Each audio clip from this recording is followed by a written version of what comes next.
Welcome back to another MLB divisional preview. Today I'll be looking at the NL Central, and I'm previewing every MLB division, then I'll make my season predictions. So make sure you subscribe so you don't miss a video. Starting off with the Pittsburgh Pirates. They finished last season at 76-86, and in the offseason they lost Aroldis Chapman, Connor Joe, Michael A. Taylor, Brian De La Cruz, and Luis Ortiz. Then they added Tommy Pham, DJ Stewart, Adam Frazier, Andrew Heaney, Caleb Ferguson, Justin Lawrence, Tim Meza, and Spencer Horwitz. Overall, they have a very good rotation with Paul Skeens, Mitch Keller, Jared Jones, Andrew Heaney, and Bailey Falter. And they should have their number one prospect up this season, Bubba Chandler, another right-handed pitcher. And their number 3 prospect, Thomas Harrington, is expected to be called up this season as well, and he's another pitcher. So they could have one of the best pitching staffs in the MLB for a very long time. And with Paul Skeens coming off his amazing rookie season, in 133 innings, he had a 1.96 ERA, a .94 whip, 170 strikeouts, and a 2.14 ERA+. He got even better this offseason, adding in 2 more pitches with a cutter and a 2-seam fastball. And entering the season, he is the Cy Young favorite. But that's a given that their rotation is going to be very good this season. But their lineup is pretty concerning. They have 2 amazing hitters with Brian Reynolds and O'Neal Cruz. And they have 2 pretty good veterans with Tommy Pham and Andrew McCutchen. And Joey Bart looked very good in his 80 games last season, where he batted .265 with 11 doubles and 13 home runs. But overall, I think they're going to be a much better team than last year. The over-under is 77.5, and I'm taking the over. Then the Cincinnati Reds.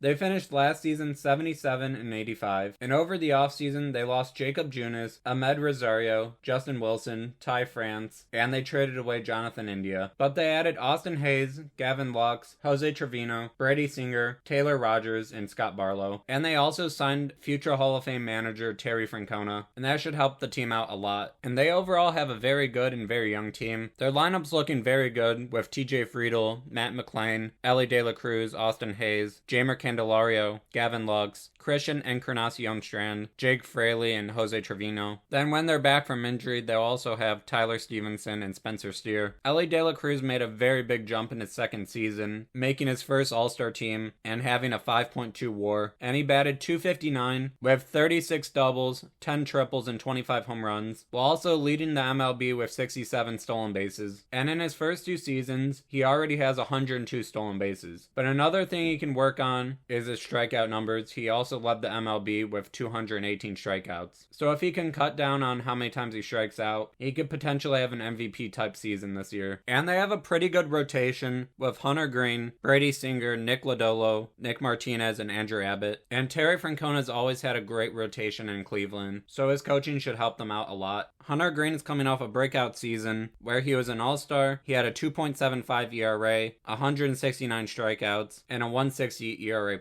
And I think this team's going to break out this season. The over-under is just 78.5, and I'm taking the over. Then the Chicago Cubs. Last season, they're 83-79, and this offseason they lost Mike Tauchman, Sean Armstrong, Jorge Lopez. Then in the Kyle Tucker trade, they lost Isaac Paredes, Hayden Wesneski, and Cam Smith, but they added in Kyle Tucker, John Birdie, Carson Kelly, Justin Turner, Matthew Boyd, Colin Ray, Ryan Presley, Brian Brazier, and Caleb Theobar. With Kyle Tucker, they got a superstar hitter, but he will be a free agent after the season. But he consistently puts up a 5 WAR every year, and when he's healthy, he's going to put up 30 doubles, 30 home runs, and over 100 RBIs. He missed over half of last season, and still had a 4.7 WAR in 78 games, and had 13 doubles, 23 home runs, 49 RBIs, and had a 993 OPS.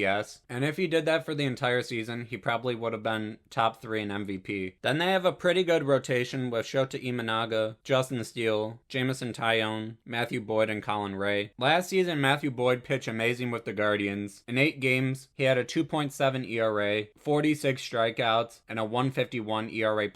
And he continued that into the playoffs. In 3 starts in the playoffs, he had a .7 ERA. So I think that was a very good signing for them. Overall, I think they had the best roster in the NL Central, and I think they're going to have a very good season. The over-under is 85.5, and I'm taking the over. Then the St. Louis Cardinals. Last season, they're 83-79, and this offseason they lost Paul Goldschmidt, Kyle Gibson, Lance Lynn, and Andrew Kittredge, and their only notable signing was Phil Maton. They have a pretty good lineup with Mason Wynn, Lars Nootbaar, Wilson Contreras, Nolan Arenado, Brennan Donovan, Ivan Herrera, Alec Burleson, Jordan Walker, and Victor Scott II. Arenado still won the best third baseman in the league, even though he had a down season. He batted .272 with 23 doubles and 16 home runs, and drove in 71 RBIs. But I'm not really concerned about their lineup. It's their pitching staff. They have a good ace with Sonny Gray, but then they have Erick Fedde, Miles Mikolas, Andre Pallante, and Steven Matz. Fedde is coming off a very good season, where in 31 starts he had a 3.3 ERA, a 1.1 whip, and 154 strikeouts. But other than Sonny Gray and Erick Fedde, their rotation's not that great. Their bullpen should be pretty good, with Phil Maton, Jojo Romero, and Ryan Helsley. Last season, Helsley led the MLB in saves with 49, but I just don't think they're going to be that good this season. Their over-under is 77.5, and I'm taking the under. Then finally, the Milwaukee Brewers. Last season, they're 93-69, and this offseason, they lost Willy Adames, Frankie Montas, Joe Ross, Colin Ray, Gary Sanchez, and they traded away Devin Williams. Then they added Caleb Durbin, Nestor Cortez, Jose Quintana, and Tyler Alexander. They took two really big hits to this roster by getting rid of Willy Adames and Devin Williams. Last season, Willy Adames put up 33 doubles and 32 home runs and a 3.1 WAR, and Devin Williams in 22 games had a 1.25 ERA and 14 saves. But when Devin Williams was out, Trevor McGill was a very good closer. In 48 games, he had a 2.7 ERA, a 1.0 whip, and 21 saves, so they should still be fine with their closer. And other than Freddie Peralta, their rotation doesn't look that great, with Nestor Cortez, Aaron Savale, Jose Quintana, and Tyler Alexander. But again, the Brewers are one of those teams like the Guardians and the Rays that just know how to fix pitchers, so I'm not really sure what to think about their rotation right now. But I think they have a very good lineup with Jackson Chourio, Christian Yelich, William Contreras, Garrett Mitchell, Rhys Hoskins, Bryce Terang, Joey Ortiz, Sal Frelick, and Oliver Dunn. Chourio's coming off an incredible rookie season where he batted .275 with 29 doubles, 21 home runs, 79 RBIs, and 22 stolen bases. And I think he's just going to get even better this season. And Christian Yelich is having a resurgence, and he's not putting up the power numbers as he used to, but he's still a great contact hitter. He was an all-star last season for the first time since 2019. He batted .315 with a .406 on base percentage and a .504 slugging for a .909 OPS, and he had 12 doubles and 11 home runs, and he also had 21 stolen bases, and that was just in 73 games. Overall, I think they're a worse team than last year, but I still think they're going to be around 500. Their over-under is 83.5, and I think it's going to be close, but I'm taking the under. Thank you so much for watching. If you enjoyed this video, please leave a like and subscribe. Goodbye.